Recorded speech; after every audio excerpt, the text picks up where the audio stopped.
प्यारे विद्यार्थियों, प्यार भरी सत श्री अकाल। मैं देसरा सिंह साइंस मास्टर सरकारी सीनियर सैकेंडरी स्मार्ट स्कूल कुलरियां जिला मानसा ऑनलाइन क्लासां दे विच तुहाडा स्वागत है। अज दी इस ऑनलाइन क्लास दे विच असीं 10वीं क्लास का पाठ प्रकाश परावर्तन ਅਤੇ अपवर्तन बारे पढ़ांगे। इस क्लास दे विच असीं प्रकाश के परावर्तन, इसके निजम, ਵੱਖ-ਵੱਖ तरह के दर्पण, इन्हां दे उपयोग की गल करांगे। आओ पढ़ते हैं पाठ। प्यारे विद्यार्थियों, इसनूं ध्यान नाल सुनना है, समझना है ते कापी पेन लैके बहना है ते नाल नाल जिहड़े पॉइंट तुहानूं दस्से जाणगे उन्हां नूं नोट करते रहना है। आओ पढ़ते हैं। प्यारे विद्यार्थियों, असी पढ़ रहे हाँ पाठ प्रकाश दा परावर्तन,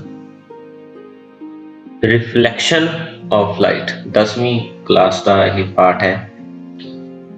इस पाठ दे विच असी प्रकाश दा जिहड़ा परावर्तन है इस बारे डिस्कस करांगे।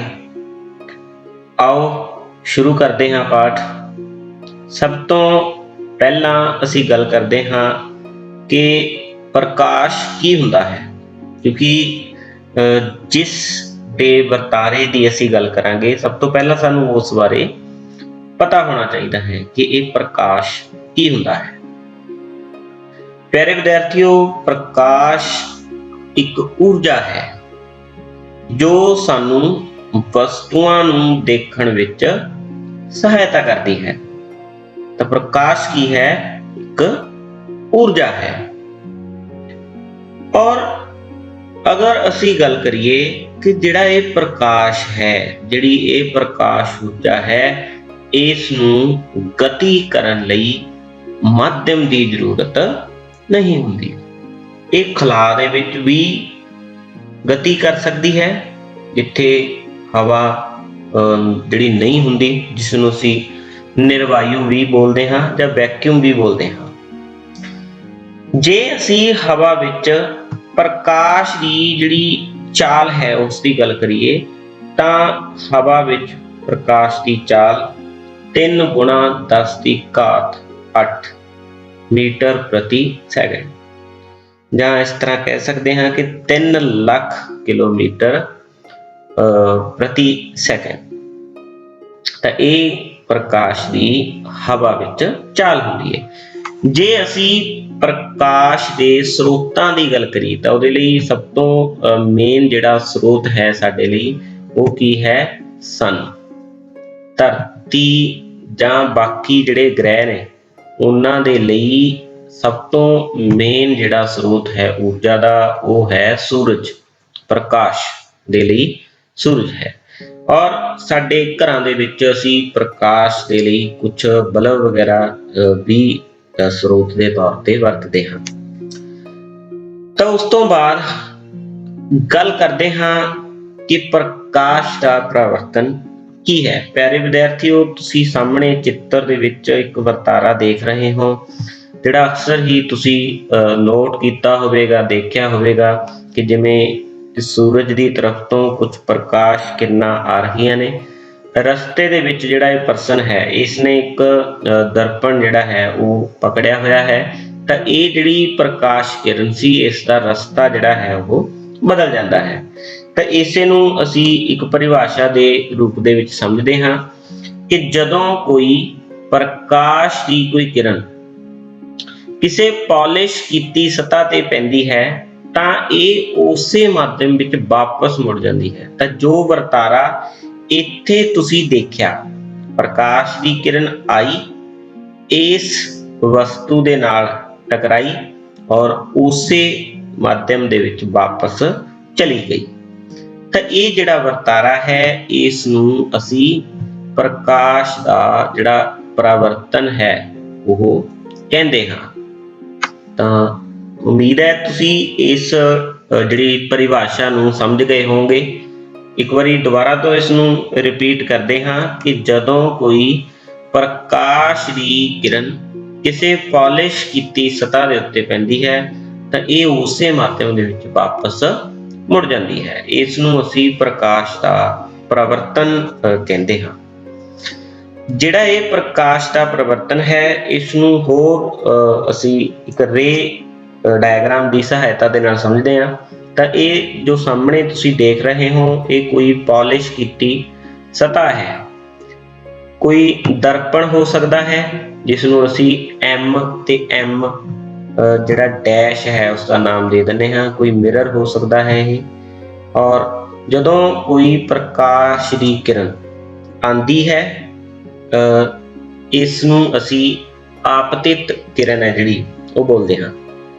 ਤਾਂ ਕੋਈ ਵੀ ਪ੍ਰਕਾਸ਼ ਕਿਰਨ ਜਿਹੜੀ ਆ ਰਹੀ ਹੈ ਉਸ ਪਾਲਿਸ਼ ਕੀਤੀ ਜਿਹੜੀ ਸਤ੍ਹਾ ਹੈ ਉਸ ਦੇ ਉੱਤੇ ਪੈਂਦੀ ਹੈ, ਤਾਂ ਜਿਹੜੀ ਇਹ ਕਿਰਨ ਆ ਰਹੀ ਹੈ ਇਸ ਨੂੰ ਆਪਤਿਤ ਕਿਰਨ ਅਸੀਂ ਇਸ ਦਾ ਨਾਮ ਦਿੰਦੇ ਹਾਂ, ਜਾਂ ਇਸ ਨੂੰ ਇਨਸੀਡੈਂਸ ਰੇ ਵੀ ਕਿਹਾ ਜਾਂਦਾ ਹੈ ਇੰਗਲਿਸ਼ ਦੇ ਵਿੱਚ।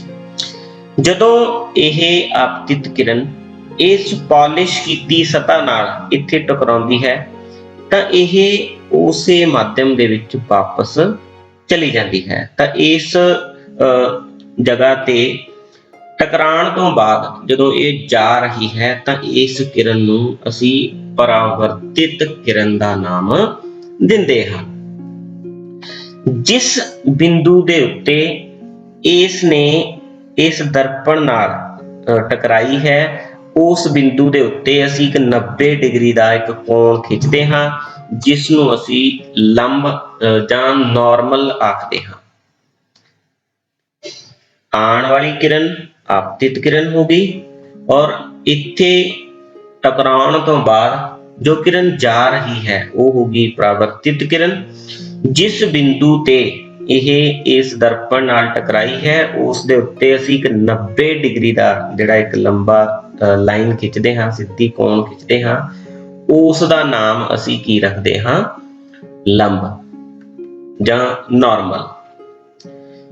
ਹੁਣ ਜੇ ਤੁਸੀਂ ਦੇਖੋ ਤਾਂ ਇੱਥੇ ਜਿਹੜੀ ਇਹ ਜਗ੍ਹਾ ਹੈ, ਇੱਥੇ ਇਹ ਕੋਣ ਬਣਾ ਰਹੀਆਂ ਨੇ।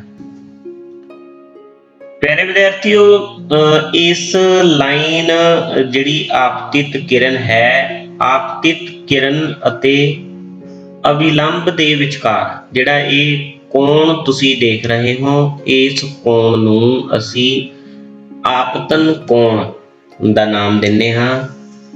ਇਸ ਨੂੰ ਅੰਗਰੇਜ਼ੀ ਦੇ ਅੱਖਰ I ਦੇ ਨਾਲ ਦਰਸਾਇਆ ਜਾਂਦਾ ਹੈ, incidence angle, angle of incidence. ਇਸੇ ਤਰ੍ਹਾਂ ਜਿਹੜੀ ਇਹ ਪਰਾਵਰਤਿਤ ਕਿਰਨ ਹੈ, ਇਸ ਦਾ ਜਿਹੜਾ ਲੰਬ ਦੇ ਵਿਚਕਾਰ ਇਹ ਕੋਣ ਬਣਦਾ ਹੈ, ਉਸ ਕੋਣ ਦਾ ਨਾਮ ਪਰਾਵਰਤਨ ਕੋਣ ਹੁੰਦਾ ਹੈ। ਇਸ ਨੂੰ ਅੰਗਰੇਜ਼ੀ ਦੇ ਅੱਖਰ R ਦੇ ਨਾਲ ਦਰਸਾਇਆ ਜਾਂਦਾ ਹੈ, ਐਂਗਲ ਆਫ ਰਿਫਲੈਕਸ਼ਨ। ਤਾਂ ਇਹ ਜਿਹੜਾ ਸਾਰਾ ਵਰਤਾਰਾ ਹੈ, ਇਸ ਨੂੰ ਤੁਸੀਂ ਤੁਹਾਡੇ ਸਮਝ ਦੇ ਵਿੱਚ ਆ ਗਿਆ ਹੋਵੇਗਾ। ਇੱਕ ਵਾਰੀ ਦੁਬਾਰਾ ਤੋਂ ਇਸ ਨੂੰ ਮੈਂ ਰਿਵਾਈਜ਼ ਕਰਦਾ। ਜਦੋਂ ਕਿਸੇ ਕੋਈ ਪੋਲਿਸ਼ਡ ਸਰਫੇਸ ਹੈ, ਪਾਲਿਸ਼ ਕੀਤੀ ਸਤ੍ਹਾ ਹੈ, ਇਸ ਦੇ ਉੱਤੇ ਕੋਈ ਕਿਰਨ ਆਂਦੀ ਹੈ, ਉਸ ਆ ਰਹੀ ਕਿਰਨ ਨੂੰ ਅਸੀਂ ਆਪਤਿਤ ਕਿਰਨ ਦਾ ਨਾਮ ਦਿੰਦੇ ਹਾਂ। ਇੱਥੇ ਟਕਰਾਉਣ ਤੋਂ ਬਾਅਦ ਉਹ ਵਾਪਸ ਉਸੇ ਮਾਧਿਅਮ ਦੇ ਵਿੱਚ ਚਲੀ ਜਾਂਦੀ ਹੈ, ਉਸ ਕਿਰਨ ਨੂੰ ਅਸੀਂ ਪਰਾਵਰਤਿਤ ਕਿਰਨ ਦਾ ਨਾਮ ਦਿੰਦੇ ਹਾਂ। ਜਿਸ ਜਗ੍ਹਾ ਦੇ ਉੱਤੇ ਇਹ ਉਸ ਪੋਲਿਸ਼ਡ ਸਤ੍ਹਾ ਨਾਲ ਟਕਰਾਈ ਹੈ, ਉਸ ਦੇ ਉੱਤੇ ਅਸੀਂ ਇੱਕ 90 ਦੇ ਐਂਗਲ ਦਾ ਜਿਹੜਾ ਕੋਣ ਖਿੱਚਦੇ ਹਾਂ, ਉਸ ਨੂੰ ਅਸੀਂ ਲੰਬ ਜਾਂ ਨਾਰਮਲ ਦਾ ਜਿਹੜਾ ਨਾਮ ਹੈ ਉਹ ਦਿੰਦੇ ਹਾਂ। ਜਿਹੜੀ ਆਪਤਿਤ ਕਿਰਨ ਹੈ, ਆਪਤਿਤ ਕਿਰਨ ਅਤੇ ਲੰਬ ਦੇ ਵਿਚਕਾਰ ਦਾ ਜਿਹੜਾ ਇਹ ਕੋਣ ਹੈ, ਇਸ ਨੂੰ ਆਪਤਨ ਕੋਣ ਕਿਹਾ ਜਾਂਦਾ ਹੈ। ਅਤੇ ਜਿਹੜੀ ਪਰਾਵਰਤਿਤ ਕਿਰਨ ਹੈ, ਉਸ ਦਾ ਅਤੇ ਲੰਬ ਦੇ ਵਿਚਕਾਰ ਦਾ ਜਿਹੜਾ ਕੋਣ ਹੈ, ਅਸੀਂ ਉਸ ਨੂੰ ਪਰਾਵਰਤਨ ਕੋਣ ਦਾ ਜਿਹੜਾ ਨਾਮ ਹੈ ਉਹ ਦਿੰਦੇ ਹਾਂ। ਇਸ ਤੋਂ ਬਾਅਦ ਅਸੀਂ ਗੱਲ ਕਰਦੇ ਹਾਂ ਪ੍ਰਕਾਸ਼ ਦੇ ਪਰਾਵਰਤਨ ਦੇ ਨਿਯਮ। ਤਾਂ ਇਹ ਕਿਹੜੇ ਨਿਯਮ ਨੇ ਪਿਆਰੇ ਵਿਦਿਆਰਥੀਓ, ਇਸ ਨੂੰ ਧਿਆਨ ਨਾਲ ਸਮਝਣਾ ਹੈ ਕਿਉਂਕਿ ਅਕਸਰ ਹੀ ਇਹ ਪੇਪਰ ਦੇ ਵਿੱਚ ਵੀ ਪੁੱਛੇ ਜਾਂਦੇ ਨੇ। ਤਾਂ ਇੱਕ ਕਰਕੇ ਅਸੀਂ ਦੋਨੋਂ ਨਿਯਮਾਂ ਦੀ ਗੱਲ ਕਰਦੇ ਹਾਂ। ਸਭ ਤੋਂ ਪਹਿਲਾ ਜਿਹੜਾ ਨਿਯਮ ਹੈ ਕਿ ਜਿਹੜਾ ਆਪਤਨ ਕੋਣ ਹੈ, ਜਿਸ ਦੀ ਅਸੀਂ ਹੁਣ ਪਿੱਛੇ ਗੱਲ ਕਰਕੇ ਆਏ ਹਾਂ ਕਿ ਆਪਤਨ ਕੋਣ ਕੀ ਹੁੰਦਾ ਹੈ, ਪਰਿਵਰਤਨ ਕੋਣ ਕੀ ਹੁੰਦਾ ਹੈ। ਤਾਂ ਪ੍ਰਕਾਸ਼ ਦੇ ਪਰਾਵਰਤਨ ਦੇ ਦੌਰਾਨ ਆਪਤਨ ਕੋਣ ਅਤੇ ਪਰਾਵਰਤਨ ਕੋਣ ਇਹ ਦੋਨੋਂ ਕੀ ਹੁੰਦੇ ਆ, ਬਰਾਬਰ ਹੁੰਦੇ ਆ। ਜਿਵੇਂ ਤੁਸੀਂ ਇਸ ਵਰਤਾਰੇ ਨੂੰ ਵੀ ਦੇਖ ਰਹੇ ਹੋ, ਜਿਹੜੀ ਇਹ ਕਿਰਨ ਆ ਰਹੀ ਹੈ, ਆਹ ਵਾਲਾ ਐਂਗਲ ਇਸ ਦਾ ਐਂਗਲ ਆਫ ਇਨਸੀਡੈਂਸ ਜਾਂ ਆਪਤਨ ਕੋਣ, ਔਰ ਇਹ ਵਾਲਾ ਜਿਹੜਾ ਐਂਗਲ ਹੈ ਇਸ ਨੂੰ ਅਸੀਂ ਕੀ ਬੋਲਦੇ ਹਾਂ, ਐਂਗਲ ਆਫ ਰਿਫਲੈਕਸ਼ਨ ਜਾਂ ਪਰਾਵਰਤਨ ਕੋਣ। ਤਾਂ ਇਹ ਜਿਹੜੇ ਦੋਨੋਂ ਕੋਣ ਹਨ ਇਹ ਦੋਨੋਂ ਬਰਾਬਰ ਹੁੰਦੇ ਹਨ ਹਮੇਸ਼ਾ। ਜੇ ਇਹ 10 ਡਿਗਰੀ ਹੈ ਤਾਂ ਇਹ ਵੀ 10 ਡਿਗਰੀ ਹੋਏਗਾ, ਜੇ 45 ਹੈ ਤਾਂ ਇਹ ਵੀ 45 ਹੋਏਗਾ। ਪਿਆਰੇ ਵਿਦਿਆਰਥੀਓ, ਇਸ ਨਿਯਮ ਨੂੰ ਤੁਸੀਂ ਧਿਆਨ ਦੇ ਵਿੱਚ ਰੱਖਣਾ ਹੈ ਕਿ ਕਿਸੇ ਵੀ ਵਰਤਾਰੇ ਜਿੱਥੇ ਪ੍ਰਕਾਸ਼ ਦਾ ਪਰਾਵਰਤਨ ਹੋ ਰਿਹਾ ਹੈ ਉੱਥੇ ਹਮੇਸ਼ਾ ਆਪਤਨ ਕੋਣ ਪਰਾਵਰਤਨ ਕੋਣ ਦੇ ਬਰਾਬਰ ਹੁੰਦਾ ਹੈ। Angle I is equal to angle R। ਜੇ ਅਸੀਂ ਦੂਸਰੇ ਨਿਯਮ ਦੀ ਗੱਲ ਕਰੀਏ ਤਾਂ ਜਿਹੜੀ ਆਪਤਿਤ ਕਿਰਨ ਹੈ ਅਤੇ ਪਰਾਵਰਤਿਤ ਕਿਰਨ ਤੇ ਇੱਕ ਅਵਿਲੰਬ, ਜਿਸ ਲੰਬ ਦੀ ਅਸੀਂ ਗੱਲ ਕਰ ਰਹੇ ਹਾਂ, ਇਹ ਸਾਰੇ ਇੱਕੋ ਤਲ ਵਿੱਚ ਹੁੰਦੇ ਹਨ। ਤਾਂ ਤਲ ਦਾ ਭਾਵ ਕੀ ਹੈ ਕਿ ਜਿਵੇਂ ਅਸੀਂ ਗੱਲ ਕਰੀਏ ਕਿ ਕਿਸੇ ਕਮਰੇ ਦੇ ਵਿੱਚ ਤਿੰਨ ਜਿਹੜੇ ਇਹ ਪਲੇਨ ਸ਼ੋ ਹੋ ਰਹੇ ਨੇ, ਤਲ ਨੇ, ਇੱਕ XY ਹੋ ਗਿਆ, ਇੱਕ YZ ਪਲੇਨ ਹੈ, ਇੱਕ XZ ਪਲੇਨ ਹੈ। ਤਾਂ ਜਿਸ ਵੀ ਤਲ ਦੇ ਵਿੱਚ ਜਾਂ ਜਿਸ ਵੀ ਪਲੇਨ ਦੇ ਵਿੱਚ ਉਹ ਪ੍ਰਕਾਸ਼ ਕਿਰਨ ਆ ਰਹੀ ਹੈ, ਪਰਾਵਰਤਨ ਤੋਂ ਬਾਅਦ ਉਹ ਉਸੇ ਤਲ ਦੇ ਵਿੱਚ ਵਾਪਸ ਜਾਏਗੀ। ਭਾਵ ਉਸ ਦਾ ਜਿਹੜਾ ਤਲ ਹੈ ਉਹ ਕਦੇ ਨਹੀਂ ਬਦਲੇਗਾ। ਜੇ ਉਹ ਇਸ XY ਪਲੇਨ ਚ ਆਂਦੀ ਹੈ ਤਾਂ ਉਹ ਇਸੇ ਪਲੇਨ ਚ ਵਾਪਸ ਜਾਏਗੀ, ਜੇ ਉਹ Z ਪਲੇਨ ਚ ਆਂਦੀ ਹੈ ਤਾਂ ਇਸੇ XZ ਪਲੇਨ ਚ ਵਾਪਸ ਜਾਊਗੀ, ਤੇ ਜੇ ਉਹ YZ ਚ ਆ ਰਹੀ ਹੈ ਤਾਂ YZ ਚ ਹੀ ਵਾਪਸ ਜਾਏਗੀ। ਤਾਂ ਇਸ ਗੱਲ ਨੂੰ ਵੀ ਤੁਸੀਂ ਧਿਆਨ ਦੇ ਵਿੱਚ ਰੱਖਣਾ ਹੈ। ਤਾਂ ਇਸ ਦੇ ਦੋ ਨਿਯਮ ਹੋ ਗਏ ਪ੍ਰਕਾਸ਼ ਪਰਾਵਰਤਨ ਦੇ।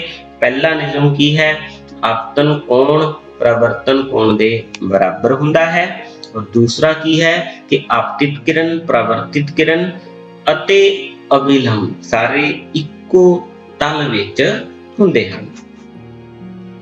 ਉਸ ਤੋਂ ਬਾਅਦ ਅਸੀਂ ਗੱਲ ਕਰਦੇ ਹਾਂ ਕਿ ਦਰਪਣ ਕੀ ਹੁੰਦਾ ਹੈ।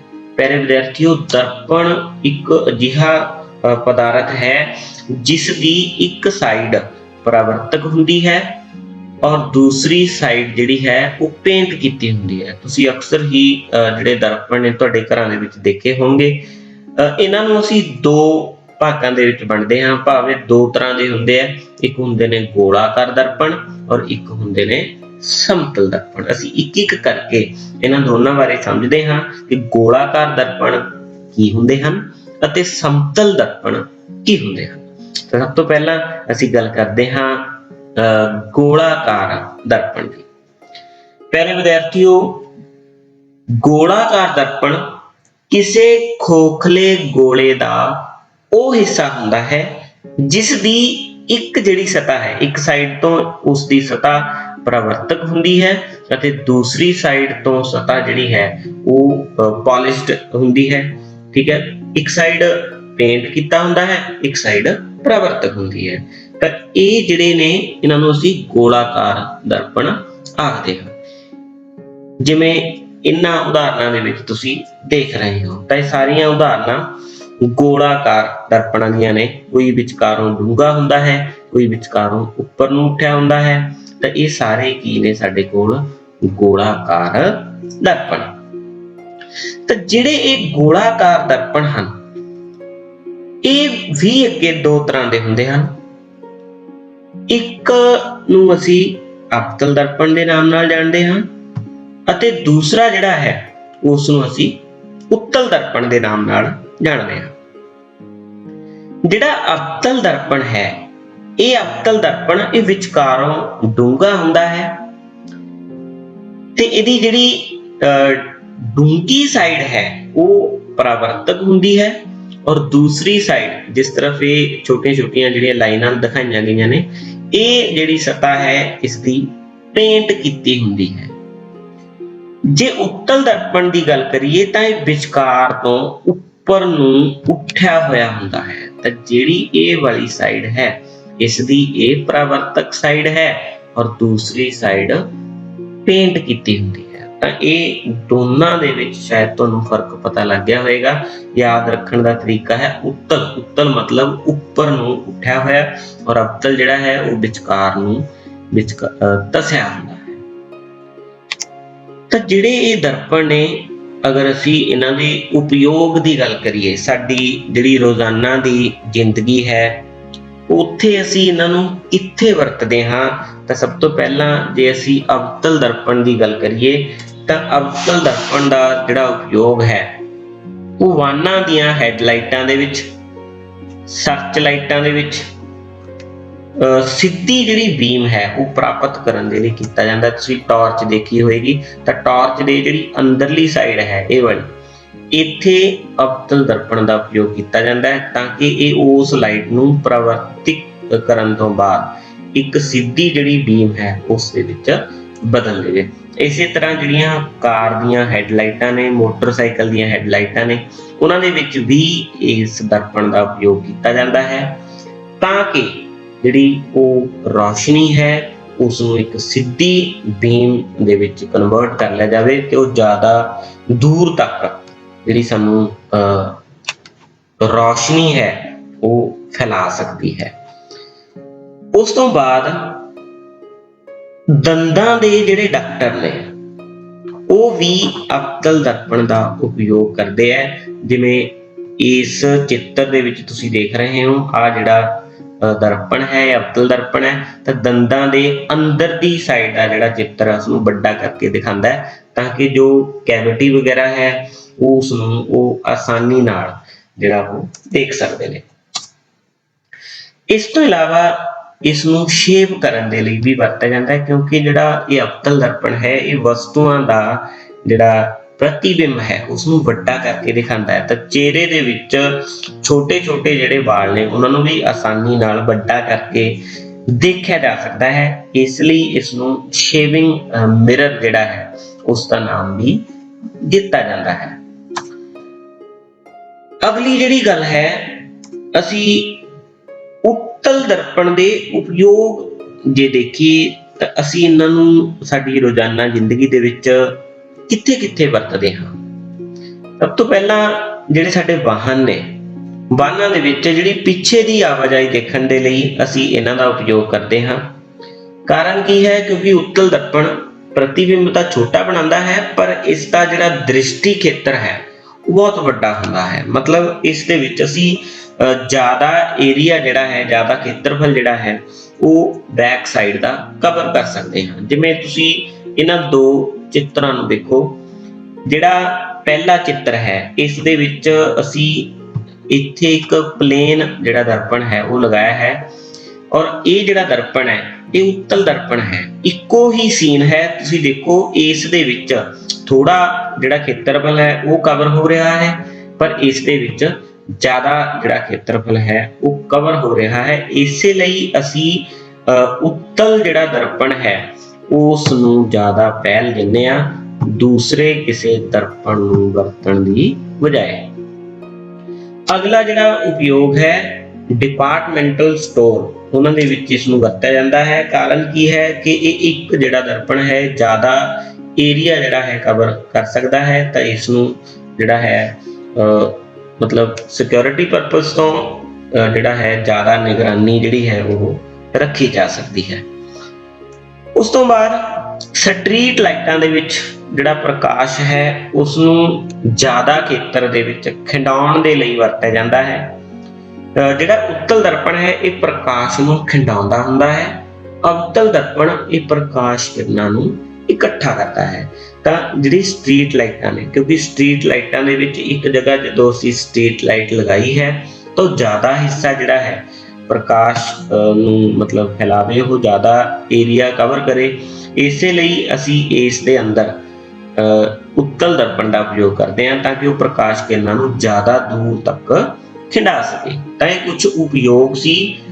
ਇਹ ਅਕਸਰ ਪੇਪਰ ਦੇ ਵਿੱਚ ਵੀ ਪੁੱਛੇ ਜਾ ਸਕਦੇ ਹੈ, ਇਸ ਲਈ ਇਹਨਾਂ ਨੂੰ ਤੁਸੀਂ ਧਿਆਨ ਨਾਲ ਨੋਟ ਕਰ ਲੈਣਾ ਹੈ। ਅਗਲੀ ਗੱਲ ਆਉਂਦੀ ਹੈ ਸਮਤਲ ਦਰਪਣ। ਅਸੀਂ ਗੋਲਾਕਾਰ ਦਰਪਣ ਬਾਰੇ ਪੜ੍ਹ ਲਿਆ, ਉਸ ਦੀਆਂ ਦੋ ਕਿਸਮਾਂ ਉੱਤਲ ਅਤੇ ਅਵਤਲ ਉਹਦੇ ਬਾਰੇ ਪੜ੍ਹ ਲਿਆ, ਉਹਨਾਂ ਦੇ ਵੱਖ-ਵੱਖ ਜਿਹੜੇ ਉਪਯੋਗ ਹਨ ਉਹਨਾਂ ਬਾਰੇ ਡਿਸਕਸ ਕਰ ਲਿਆ। ਹੁਣ ਅਸੀਂ ਗੱਲ ਕਰਦੇ ਹਾਂ ਸਮਤਲ ਦਰਪਣ। ਇਸ ਦੇ ਨਾਮ ਦੇ ਵਿੱਚ ਹੀ ਇਹਦਾ ਜਿਹੜਾ ਪਰਿਭਾਸ਼ਾ ਛੁਪੀ ਹੋਈ ਹੈ, ਸਮਤਲ ਭਾਵ ਪਲੇਨ, ਉਹ ਦਰਪਣ ਜਿਹੜਾ ਬਿਲਕੁਲ ਪੱਧਰਾ ਹੁੰਦਾ ਹੈ। ਇਹ ਅਕਸਰ ਹੀ ਅਸੀਂ ਘਰਾਂ ਦੇ ਵਿੱਚ ਵਰਤਦੇ ਹਾਂ ਆਪਣਾ ਜਿਹੜਾ ਮੂੰਹ ਦੇਖਣ ਦੇ ਲਈ। ਇਸ ਤਰ੍ਹਾਂ ਦੇ ਜਿਹੜੇ ਦਰਪਣ ਨੇ ਤੁਹਾਡੇ ਘਰਾਂ ਦੇ ਵਿੱਚ ਲੱਗੇ ਹੋਣਗੇ, ਤਾਂ ਇਸ ਨੂੰ ਅਸੀਂ ਸਮਤਲ ਦਰਪਣ ਬੋਲਦੇ ਹਾਂ। ਇਹ ਪਲੇਨ ਹੁੰਦਾ ਹੈ।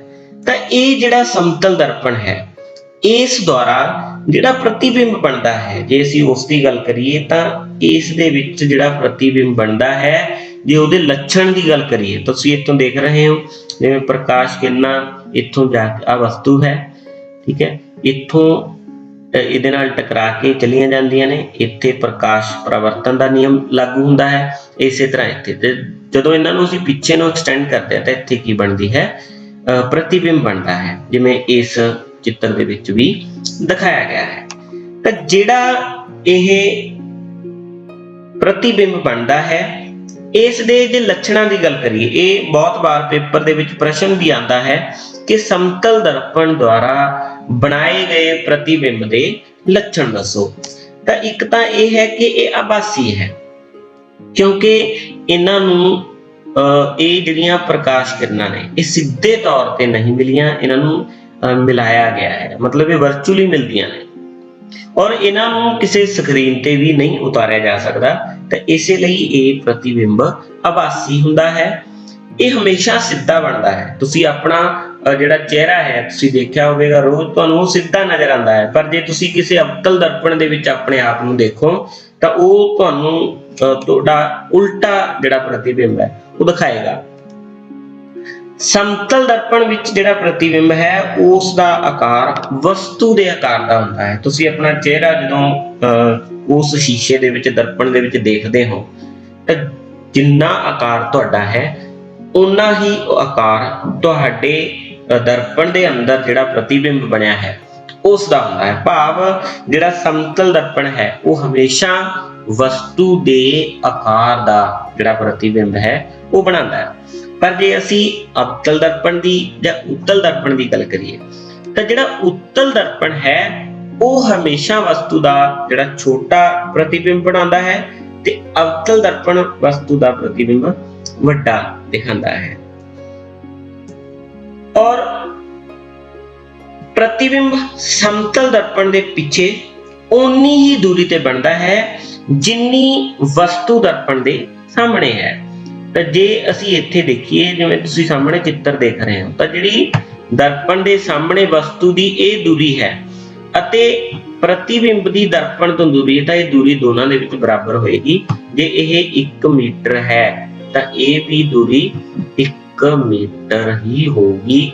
ਤਾਂ ਇਸ ਗੱਲ ਦਾ ਧਿਆਨ ਰੱਖਣਾ ਹੈ। ਬਹੁਤੀ ਵਾਰ ਇਹ ਪੇਪਰ 'ਚ ਪ੍ਰਸ਼ਨ ਵੀ ਆਉਂਦਾ ਹੈ ਜਾਂ ਕਿਸੇ ਪ੍ਰੀਖਿਆ ਦੇ ਵਿੱਚ ਪ੍ਰਸ਼ਨ ਪੁੱਛਿਆ ਜਾ ਸਕਦਾ ਹੈ ਕਿ ਜੇ ਕੋਈ ਵਸਤੂ ਸਮਤਲ ਦਰਪਣ ਤੋਂ 2 ਮੀਟਰ ਦੀ ਦੂਰੀ ਤੇ ਹੈ, ਭਾਵ ਇਹ ਜਿਹੜੀ ਦੂਰੀ ਹੈ ਉਹ 2 ਮੀਟਰ ਦੀ ਦੂਰੀ ਹੈ, ਤਾਂ ਉਹ ਪੁੱਛ ਸਕਦੇ ਨੇ ਕਿ ਪ੍ਰਤੀਬਿੰਬ ਦੀ ਵਸਤੂ ਤੋਂ ਦੂਰੀ ਦੱਸੋ। ਹੁਣ ਜੇ ਇਹ 2 ਹੈ ਤਾਂ ਇਹ ਵੀ 2 ਹੋਏਗੀ, ਤਾਂ ਇਹ ਸਾਰੀ ਦੂਰੀ ਕਿੰਨੀ ਬਣ ਗਈ? 2 ਤੇ 2 4। ਤਾਂ ਇਸ ਤਰ੍ਹਾਂ ਦੇ ਜਿਹੜੇ ਛੋਟੇ-ਛੋਟੇ ਪ੍ਰਸ਼ਨ ਨੇ ਉਹ MCQ ਦੇ ਰੂਪ ਦੇ ਵਿੱਚ ਵੀ ਪੇਪਰ ਦੇ ਵਿੱਚ ਕਈ ਵਾਰ ਆ ਜਾਂਦੇ ਨੇ। ਤਾਂ ਇਸ ਕਨਸੈਪਟ ਨੂੰ ਤੁਸੀਂ ਧਿਆਨ ਦੇ ਵਿੱਚ ਰੱਖਣਾ ਹੈ। ਅਗਲੀ ਜਿਹੜੀ ਗੱਲ ਹੈ ਕਿ ਇਹ ਪਾਸੇ ਉਲਟ ਦਿੰਦਾ ਹੈ। ਪਾਸੇ ਉਲਟਣ ਦਾ ਭਾਵ ਕੀ ਹੈ ਕਿ ਜੇ ਤੁਸੀਂ ਦਰਪਣ ਦੇ ਵਿੱਚ ਆਪਣਾ ਪ੍ਰਤੀਬਿੰਬ ਦੇਖ ਰਹੇ ਹੋ, ਤੁਹਾਡਾ ਜਿਹੜਾ ਖੱਬਾ ਪਾਸਾ ਹੈ ਦਰਪਣ ਦੇ ਵਿੱਚ ਉਹ ਸੱਜਾ ਪਾਸਾ ਦਿਖਾਈ ਦਿੰਦਾ ਹੈ ਅਤੇ ਤੁਹਾਡਾ ਸੱਜਾ ਪਾਸਾ ਦਰਪਣ ਦੇ ਵਿੱਚ ਖੱਬਾ ਪਾਸਾ ਦਿਖਾਈ ਦੇਵੇਗਾ। ਮਤਲਬ ਇਹ ਤੁਹਾਡੇ ਜਿਹੜੇ ਪਾਸੇ ਨੇ, ਖੱਬੇ ਪਾਸੇ ਨੂੰ ਸੱਜਾ ਪਾਸਾ ਬਣਾ ਦਿੰਦਾ ਹੈ, ਸੱਜੇ ਪਾਸੇ ਨੂੰ ਖੱਬਾ ਪਾਸਾ ਬਣਾਉਂਦਾ। ਪਿਆਰੇ ਵਿਦਿਆਰਥੀਓ, ਅਸੀਂ ਪੜ੍ਹ ਚੁੱਕੇ ਹਾਂ ਪ੍ਰਕਾਸ਼ ਦਾ ਪਰਿਵਰਤਨ, ਪ੍ਰਕਾਸ਼ ਪਰਿਵਰਤਨ ਦੇ ਨਿਯਮ, ਅਵਤਲ ਦਰਪਣ ਅਤੇ ਉੱਤਲ ਦਰਪਣ ਦੇ ਉਪਯੋਗ, ਸਮਤਲ ਦਰਪਣ ਦੁਆਰਾ ਬਣਾਏ ਕਿਸੇ ਪ੍ਰਤੀਬਿੰਬ ਦੇ ਲੱਛਣ। ਤੇ ਇਹ ਸਾਰਾ ਕੁਝ ਅਸੀਂ ਇਸ ਕਲਾਸ ਦੇ ਵਿੱਚ ਡਿਸਕਸ ਕੀਤਾ। ਉਮੀਦ ਕਰਦੇ ਹਾਂ ਕਿ ਤੁਸੀਂ ਇਹ ਸਭ ਧਿਆਨ ਨਾਲ ਸੁਣਿਆ ਹੋਵੇਗਾ, ਨੋਟ ਕੀਤਾ ਹੋਵੇਗਾ ਤੇ ਸਮਝ ਲਿਆ ਹੋਵੇਗਾ। ਅਗਲੀ ਜਿਹੜੀ ਕਲਾਸ ਹੈ ਉਸ ਦੇ ਵਿੱਚ ਅਸੀਂ ਦਰਪਣ ਦੁਆਰਾ ਜਿਹੜੇ ਪ੍ਰਤੀਬਿੰਬ ਬਣਾਏ ਜਾਂਦੇ ਨੇ, ਚਾਹੇ ਉਹ ਅਵਤਲ ਦਰਪਣ ਹੈ ਚਾਹੇ ਉੱਤਲ ਦਰਪਣ ਹੈ, ਤਾਂ ਉਹਨਾਂ ਦਰਪਣਾਂ ਦੁਆਰਾ ਬਣਾਏ ਜਿਹੜੇ ਪ੍ਰਤੀਬਿੰਬ ਨੇ ਉਹਨਾਂ ਦੇ ਰੇਖਾ ਚਿੱਤਰ ਕਿਸ ਤਰ੍ਹਾਂ ਬਣਾਉਣੇ ਨੇ ਉਹਨਾਂ ਬਾਰੇ ਸਿੱਖਾਂਗੇ। ਪ੍ਰਕਾਸ਼ ਦੇ ਅਪਵਰਤਨ ਬਾਰੇ ਸਿੱਖਾਂਗੇ। ਤਦ ਤੱਕ ਦੇ ਲਈ ਧੰਨਵਾਦ। Thank you.